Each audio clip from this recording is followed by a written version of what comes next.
Sutra Trata yang menakjubkan.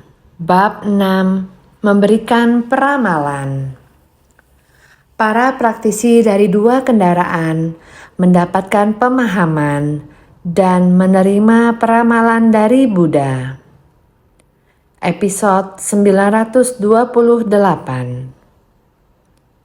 Ketika Mahakasyapa sekalian mendengar Buddha memberikan peramalan untuk putra dari Sari, mereka menggunakan prinsip dan perumpamaan untuk menunjukkan kalau batin mereka telah tercerahkan dan menyampaikan perumpamaan anak malang. Semata-mata guna membimbing para praktisi dari dua kendaraan, Sravaka dan Prateka Buddha, untuk secara bertahap memasuki ajaran sempurna. Sehingga para praktisi dari dua kendaraan memahami satu dharma sejati dan memasuki Mahabodhi.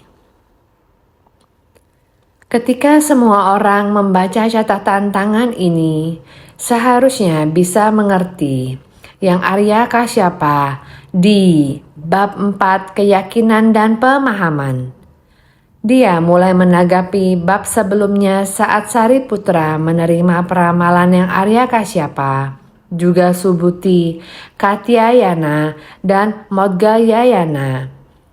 Keempat ini bisa mewakili para anggota Sangha untuk mengungkapkan di hadapan Sang Buddha bahwa mereka ini akhirnya bisa mengerti dan juga yakin akan Buddha Dharma yang dibabarkan Sang Buddha. Juga percaya bahwa semua orang memiliki sifat hakiki kebudaan, sehingga semua orang bisa mencapai kebudaan. Mengerti bahwa semua orang memiliki gudang harta dari Dharma, sama seperti anak malang itu yang dasarnya ada. Tetapi ketika dia keluar untuk berkelana, ayahnya tidak ragu untuk bersusah payah mengikuti putranya, terus-menerus mencari putranya. Tetapi putranya berada di luar, telah menghabiskan waktu lebih dari 50 tahun. Terus demikian bertumimbal lahir dalam 5 alam kehidupan. Terjatuh dalam alam makhluk awam. Ada kalanya terlahir di alam dewa. Ada kalanya lahir di alam manusia. Ada kalanya jatuh ke dalam 3 alam sengsara.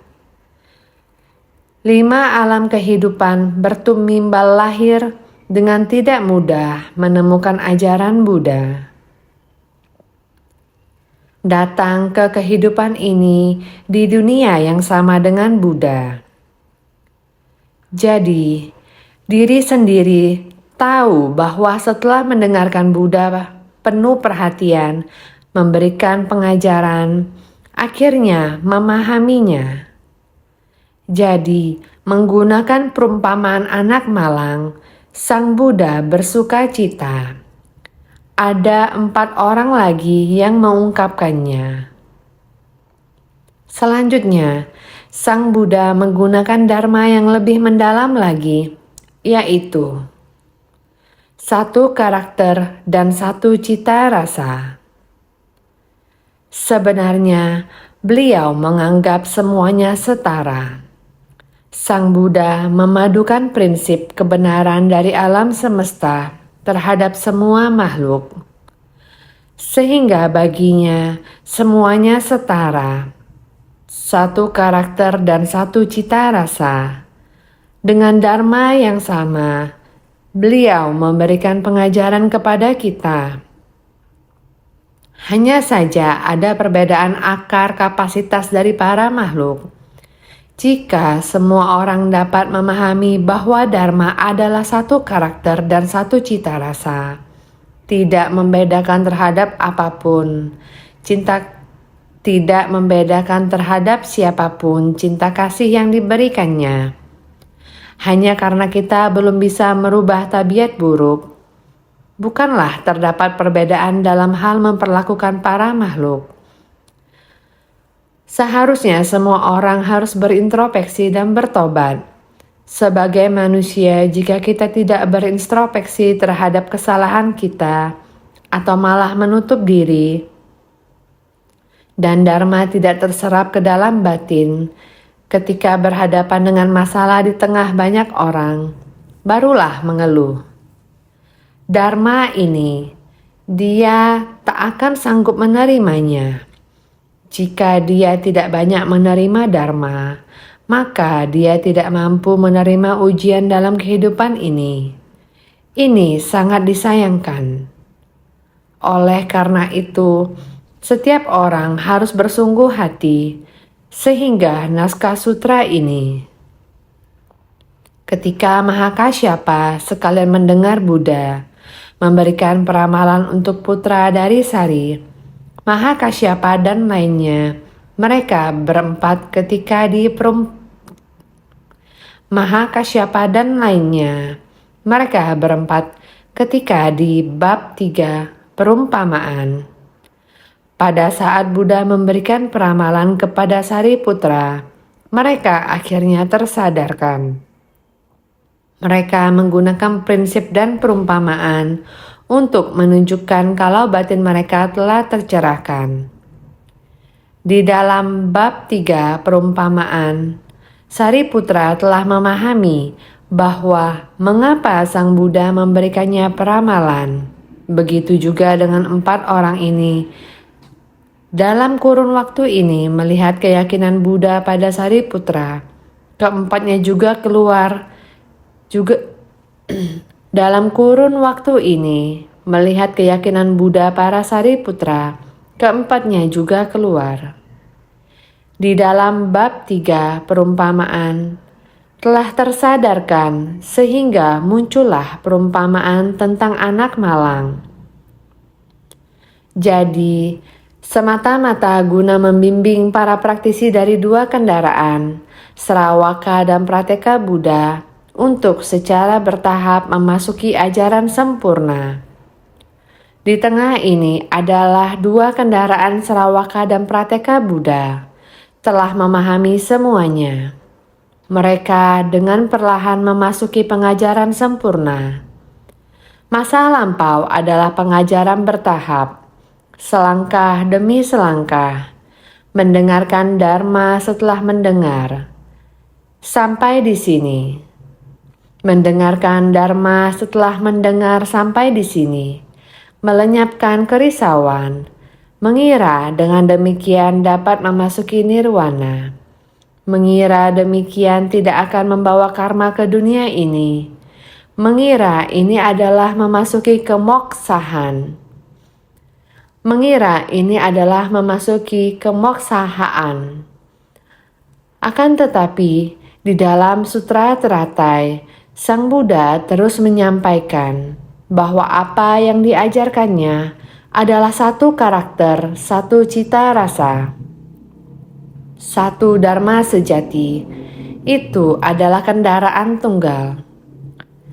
Bahwa apa yang diajarkannya adalah satu karakter, satu cita rasa, satu dharma sejati. Itu adalah kendaraan tunggal. Sang Buddha mengesampingkan 3 kendaraan untuk menekankan kepada semua orang bahwa hanya ada 1 kendaraan, bukan 3 kendaraan. Karena tunggal berarti semua orang adalah setara, semua orang bisa mencapai kebuddhaan. Beginilah dharma yang dibabarkan Sang Buddha. Setiap orang memiliki bagian. Bukan hanya sebagian orang saja yang menerimanya. Hanya saja kapasitasnya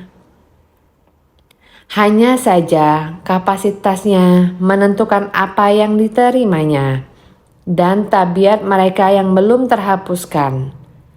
Maka itu sekarang kita sudah memahami bahwa ajaran ini adalah lengkap dan sempurna. Sehingga kita dengan bertahap memasuki ajaran yang sempurna ini. Para praktisi dari 2 kendaraan memahami satu dharma sejati dan memasuki Mahabodhi. Bab 5. Perumpamaan tanaman obat. Bab 5. Perumpamaan tanaman obat. Sudah selesai niat Sang Buddha adalah agar praktisi dari dua kendaraan yang telah melatih diri seharusnya sudah memahami dan dapat menghayati satu dharma sejati, sudah mulai membangkitkan tekad luhur dan memasuki Mahabodhi. Inilah niat Sang Buddha.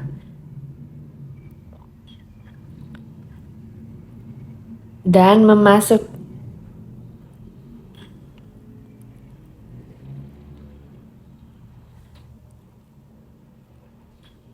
memasuki Mahabodhi.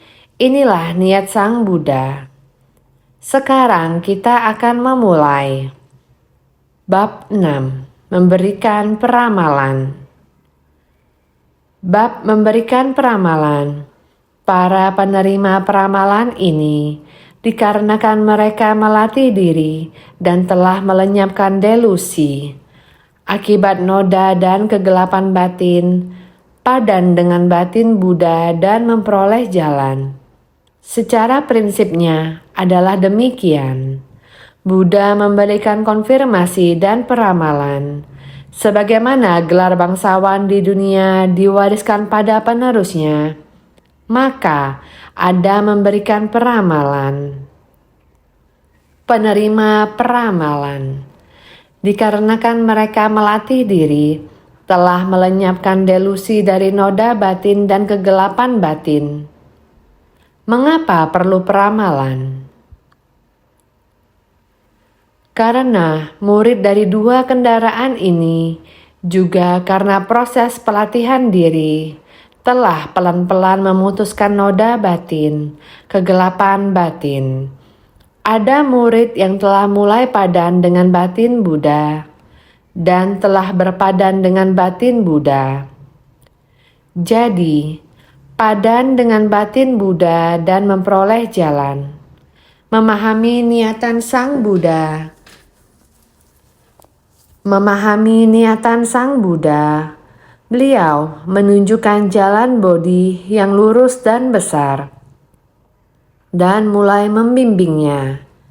Seharusnya sudah memahami batin Buddha dan juga mengenal jalan ini. Jadi, secara prinsipnya adalah demikian. Buddha memberikan konfirmasi dan peramalan. Justru karena mereka telah membangkitkan hati Buddha dan telah menemukan jalan ini. Jadi, prinsip kebenaran adalah seperti ini.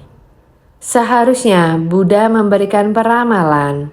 Buddha ingin memberikan peramalan kepada orang-orang ini. Benar, semua yang Anda pahami saat ini adalah telah padan dengan batin saya. Batin saya juga adalah batin Anda. Pemikiran Anda adalah dharma yang ingin saya sampaikan. Benar, semua yang Anda pahami saat ini adalah telah padan dengan batin saya. Batin saya juga adalah batin Anda. Pemikiran Anda adalah dharma yang ingin saya sampaikan. Sebagaimana gelar bangsawan di dunia diwariskan pada penerusnya, sama seperti raja di dunia mewariskan tahta kepada pangeran, demikianlah diwariskan dari generasi ke generasi. Harta kekayaan pengusaha, usahanya diwariskan kepada anaknya.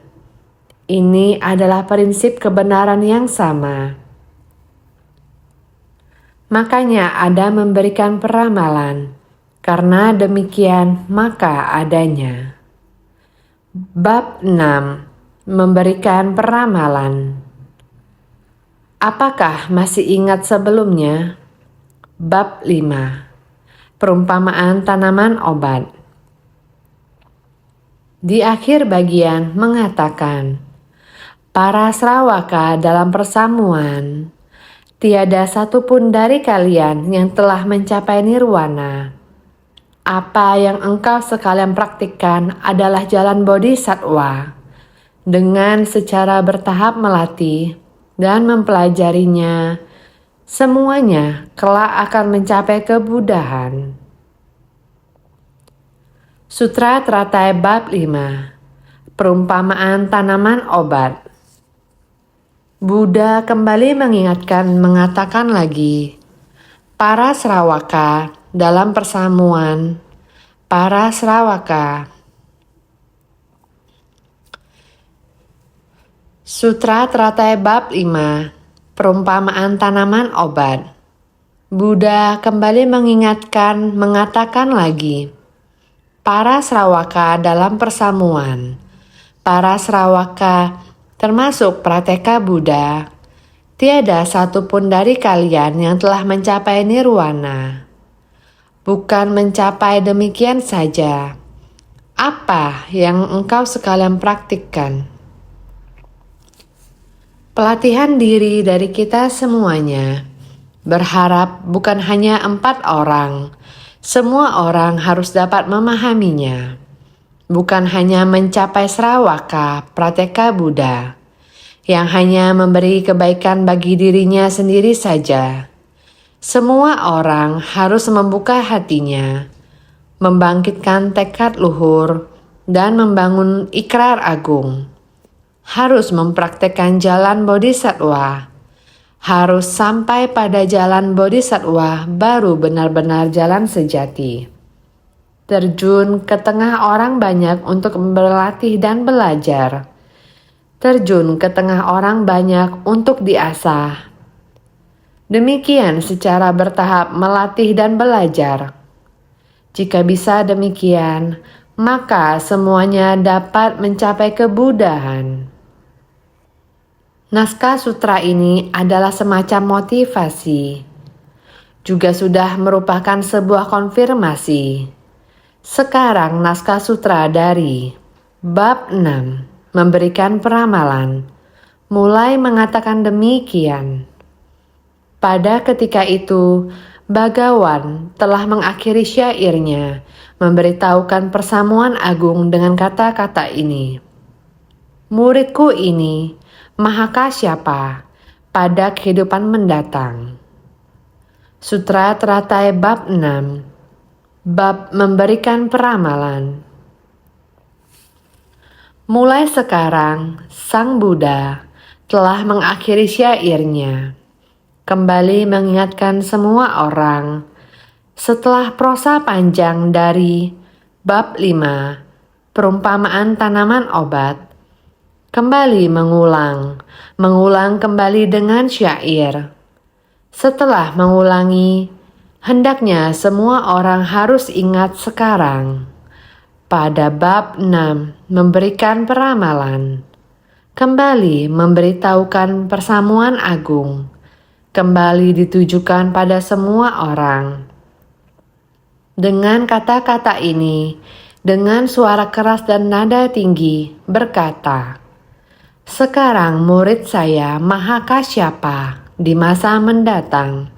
Semua orang dengarkan dengan seksama. Muridku, coba Anda pikirkan, terdengar sangat hangat. Karena Mahakasyapa bertahan pada pelatihan keras, dia dapat menghapuskan semua kemelekatan. Batin kembali pada kekosongan. Ini adalah yang Sang Buddha puji. Memberikan peramalan. Memberikan peramalan. Bhagawan meramalkan tentang hal-hal dalam kehidupan mendatang daripada para murid, meramalkan benih sebab dan buah akibatnya. Di sini memberikan peramalan. Memberikan peramalan. Bhagawan meramalkan tentang hal-hal dalam kehidupan mendatang daripada para murid, meramalkan benih sebab dan buah akibatnya. Di sini memberikan peramalan. secara khusus tentang praktik sebagai benih sebab daripada Maha Kasyapa, sehingga kelak akan mencapai kebudahan. Mengapa dia memperoleh peramalan dari Sang Buddha? Karena daripada penerima peramalan, banyaknya persembahan mereka pada Buddha adalah berbeda-beda. Ini adalah tahapan pelatihannya. Dari para penerima peramalan, banyaknya persembahan mereka pada Buddha adalah berbeda-beda.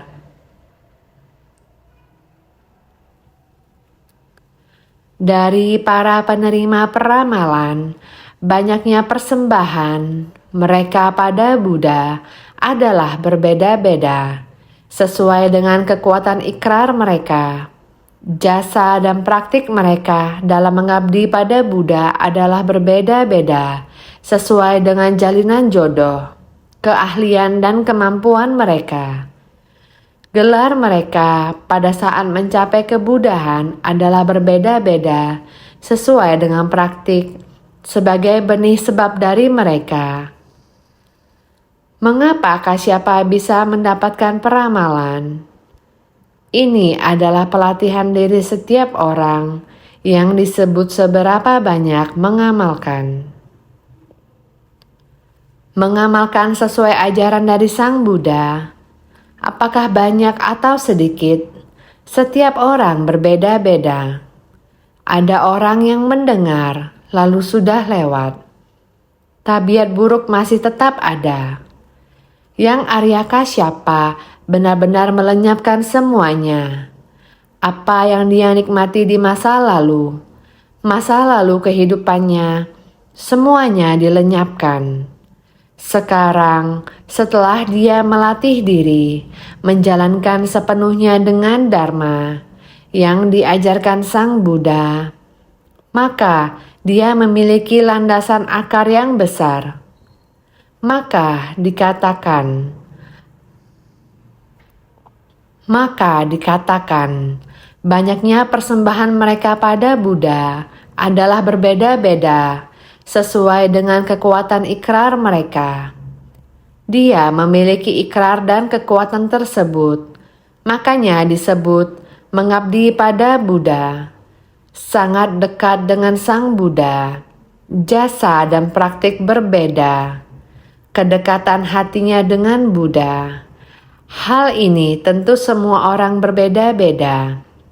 Jadi, sesuai dengan jalinan jodoh, keahlian dan kemampuan mereka, bakatnya dan kekuatannya. Bagaimana cara dia mengikuti Sang Buddha? Bagaimana cara dia menerima Dharma? Tekad pembinaan diri yang kokoh tersebut, jalinan jodohnya dalam praktik nyata dan kuat. Bagaimana cara dia mengikuti Sang Buddha? Bagaimana cara dia menerima Dharma?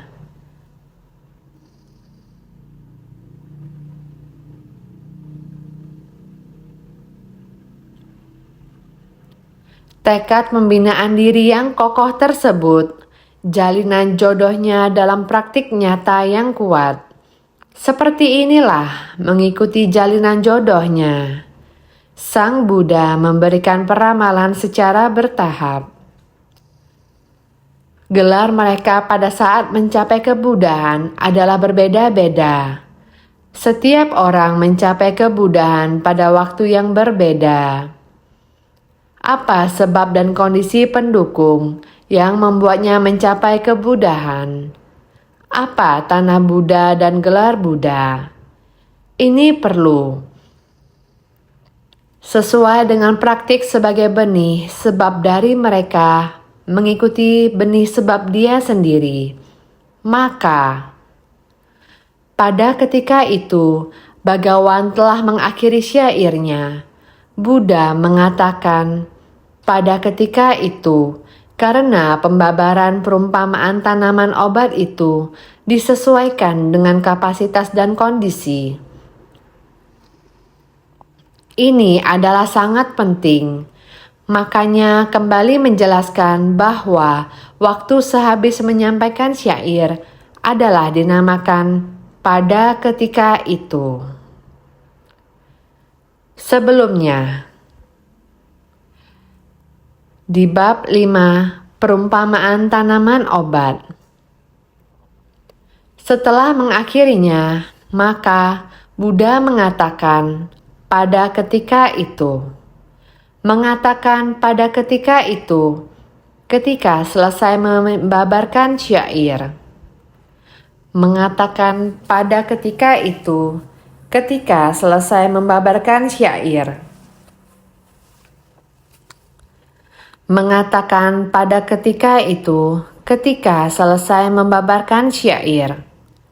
Bab 5 perumpamaan tanaman obat. Setelah waktu itu disesuaikan dengan kapasitas dan kondisi, membabarkan sesuai dengan kapasitas dan kondisi. Setelah memahami bab 3 perumpamaan, Buddha membabarkan bab 5 perumpamaan tanaman obat. Juga terdapat syair.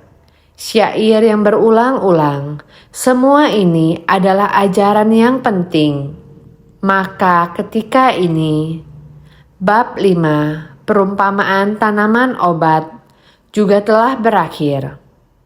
Memberitahukan persamuan agung dengan kata-kata ini, memberitahukan secara terbuka kepada semua hadirin dalam persamuan dan mengatakan demikian. Muridku ini Mahakasyapa pada kehidupan mendatang.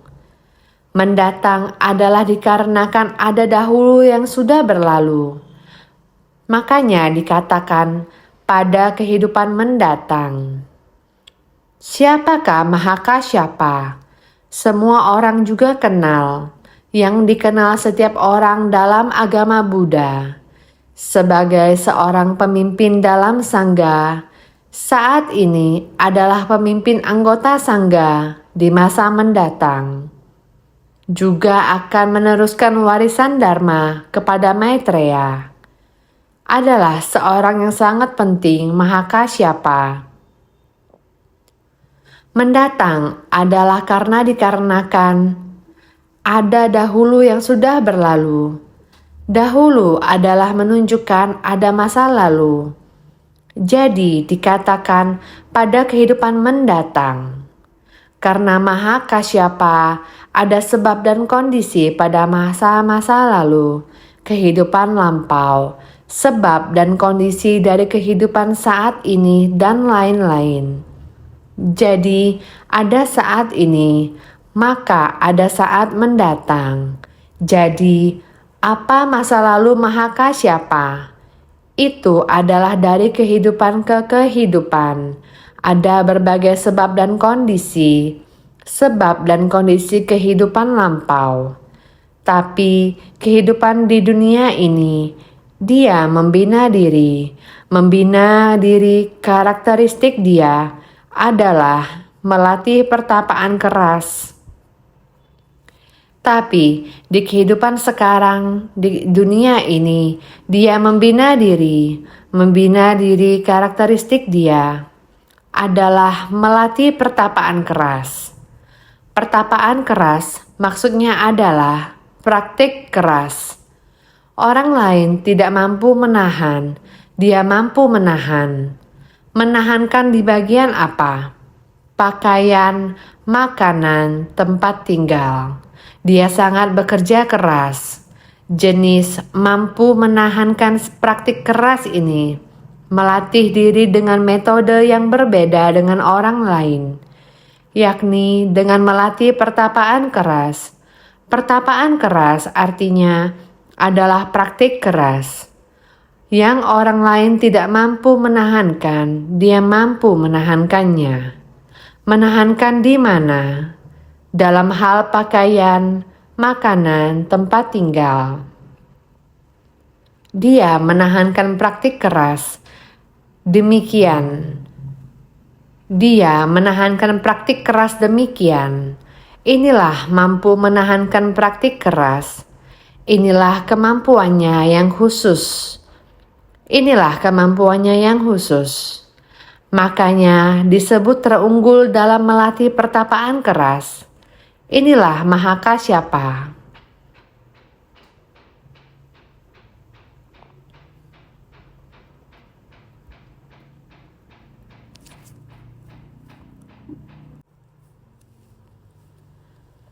Sang Buddha sangat mengapresiasi dirinya adalah karakteristik dia. Makanya disebut terunggul dalam melatih pertapaan keras. Ini adalah Mahakasyapa yang paling dihargai oleh Sang Buddha.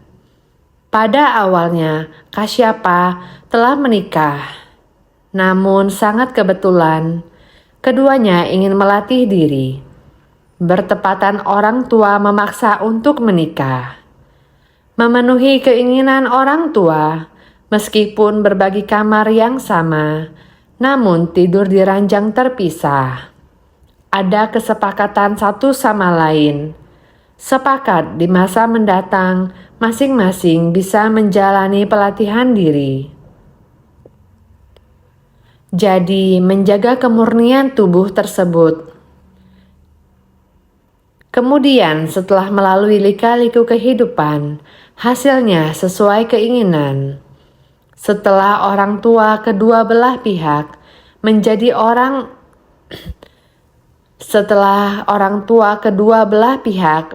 tua dan meninggal, karena keduanya bersedia melatih diri, mereka berpisah dan menempuh perjalanan masing-masing. Namun Kasyapa mengatakan kepada istrinya, "Saya akan pergi dulu.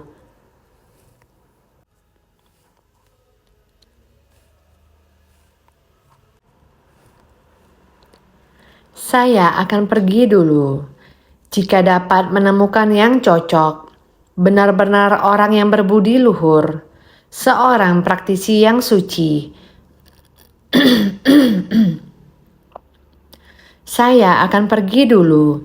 Jika dapat menemukan yang cocok, benar-benar orang yang berbudi luhur, seorang praktisi yang suci, yang akan menjadi orang yang bisa kita andalkan, saya akan memberitahu kamu. Kamu baru datang untuk melakukan pelatihan diri." Adalah demikian adanya, mereka meninggalkan kehidupan berkeluarga, mencari dan mencari terus. Setelah 3 tahun, baru bertemu Sang Buddha. Mencari dan mencari terus. Setelah 3 tahun, baru bertemu Sang Buddha. Sejak itu mendengar Dharma, menerima pengajaran. Bisa begitu teguh pada ajaran yang dibabarkan Sang Buddha. Bisa menerima sepenuhnya. Dapat bertahan yang orang lain tidak mampu menahankan.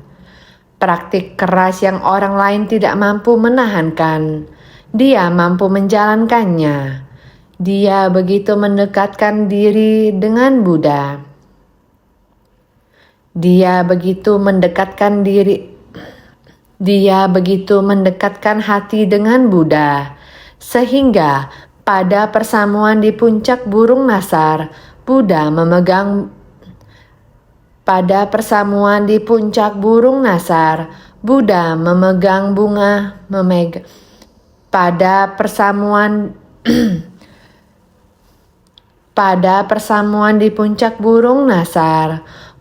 memegang bunga dan Mahakasyapa tersenyum.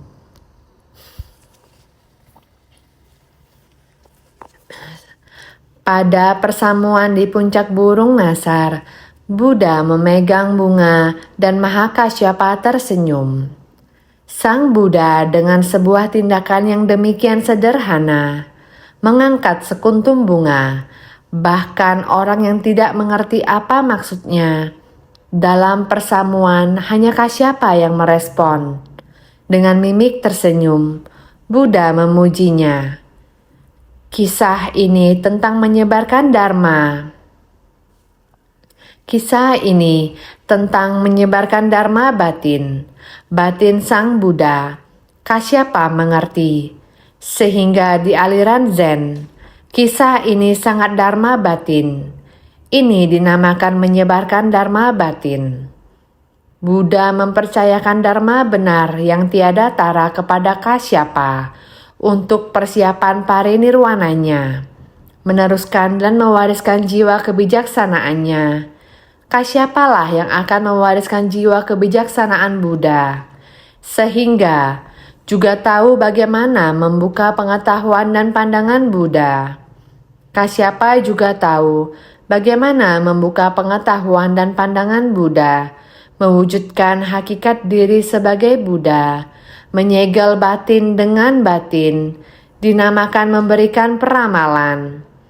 Karena Mahakasyapa sudah memahami cara masang Buddha, Kasyapa sudah memahami dan menghayati ada pengetahuan dan pandangan cara masang Buddha, memasuki batinnya secara mendalam, mewujudkan hakikat diri sebagai Buddha. Setelah memahami adalah hakikat diri sebagai Buddha, menyegel batin dengan batin,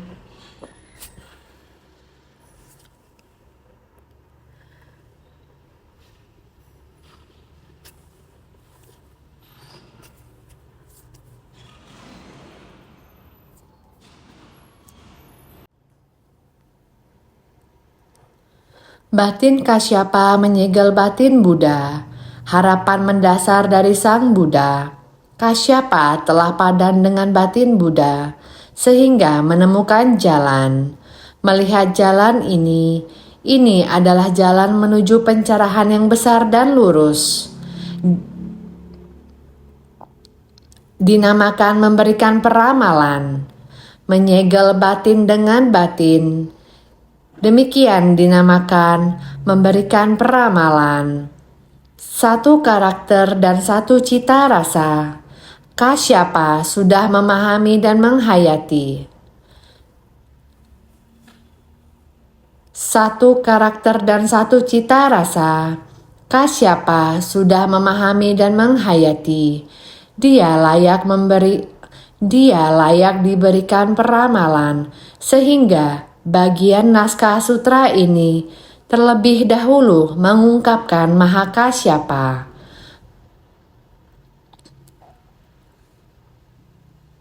Buddha mulai memberi peramalan kepadanya, sehingga dikatakan kita mempelajari ajaran Buddha. Setiap orang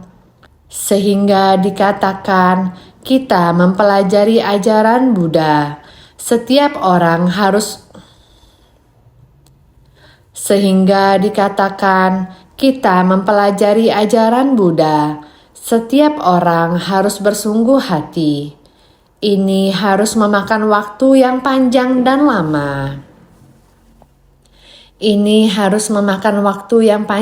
lama. Harus masuk ke tengah orang banyak untuk menempa diri. Jalan Bodhisattva. Perlahan-lahan memasuki jalan Bodhisattva melatih diri. Pasti semua akan mencapai kebuddhaan. Ini adalah pembuktian dari Sang Buddha kepada kita. Akan melihat apakah kita ada merubah tabiat buruk. Kerisauan apakah telah dituntaskan. Demikian mengetes apakah kita telah ada kemajuan. Sehingga setiap orang senantiasa harus lebih bersungguh hati.